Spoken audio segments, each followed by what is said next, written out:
ఆర్భాటాలు లేకుండా తుఫాన్ బాధిత ప్రజలకు సహాయక చర్యలు చేపట్టాలన్నారు మాజీ మంత్రి విడదల రజని.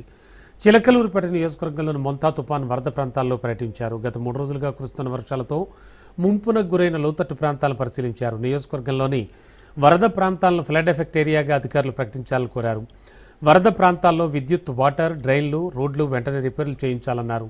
తుఫాను వస్తుందని అధికారులకు 10 రోజుల ముందు తెలిసినా చర్యలు చేపట్టలేదని ప్రశ్నించిన విడదల రజని సీఎం చంద్రబాబు చేపడుతున్న సహాయక చర్యల్లో రియాలిటీ లేదని విమర్శించారు.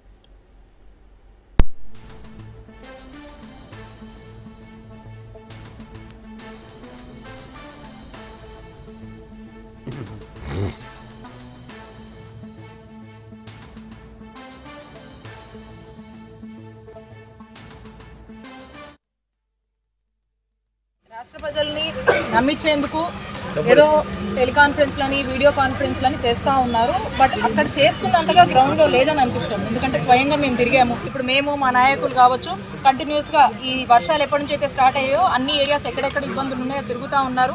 అక్కడికి వెళ్ళి వాళ్ళకి కావాల్సినటువంటి ఫుడ్ కావచ్చు, డ్రింకింగ్ వాటర్ కావచ్చు, లేదు షెల్టర్ గురించి ఎవరైనా అడిగితే కూడా వాళ్ళకు కూడా ఏదో ఒకటి చేస్తామని చెప్పి ఒక భరోసా ఇవ్వడం కానీ వాళ్ళకి సంబంధించినటువంటి సమాచారాన్ని కంటిన్యూస్గా మా ఆఫీస్కి కన్వే చేస్తూ ఉన్నారు. ఇప్పుడు మేము డైరెక్ట్గా వచ్చి క్షేత్రస్థాయిలో తిరిగితే చాలా ప్రాబ్లమ్స్ ఉన్నాయి. ఎవరు కూడా ఇంత ఇబ్బంది ఉంటుందని చెప్పేసి చెప్పినటువంటి పరిస్థితులు లేరు. రెండు, ఆల్టర్నేట్గా ఏం చేయాలి? చాలా మంది ఏదో షెల్టర్స్ అంటున్నారు. ఆ షెల్టర్ ప్లేస్లో కూడా ఏం ఫెసిలిటీస్ లేవు. జస్ట్ ఆ స్కూల్లో ఉండండి లేదా అక్కడ ఉండండి అని చెప్తున్నారు. అక్కడ పట్టించుకున్న వాళ్ళు లేరు. కాబట్టి చాలా మంది కూడా రిలేటివ్స్ ఇంటికి వెళ్ళడమో, లేదా ఇక్కడ ఇలాంటి సిచ్యువేషన్ ఉన్నా ఇంటి ముందు నీళ్లున్నా కూడా ఇంటి బయట ఆ వ్యక్తులు ఉండి బంధువులు ఇంటికో ఎక్కడికో పంపిస్తున్నటువంటి పరిస్థితి. కాబట్టి వీళ్ళని ఆదుకోండి. ఇమీడియట్గా వాళ్ళకి కావాల్సినటువంటి మినిమం ఫెసిలిటీస్ ఇవ్వండి, ఫుడ్ ఇవ్వండి, వాటర్ ఇవ్వండి. వాళ్ళకి ఆ షెల్టర్ క్యాంప్స్ ఏవైతే ఉన్నాయో అక్కడ కూడా కొంచెం జాగ్రత్తగా చూడండి.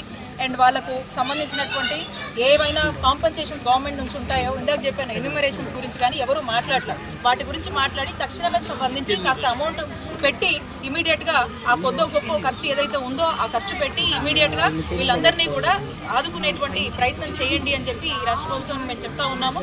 ఆర్భాటాలు వద్దు. అనుకోని ఒక సిచ్యువేషన్, ఇలాంటి సిచ్యువేషన్లో ప్రజలు ఇబ్బంది పడుతున్నారు. ఆ ఇబ్బందుల నుంచి ప్రభుత్వం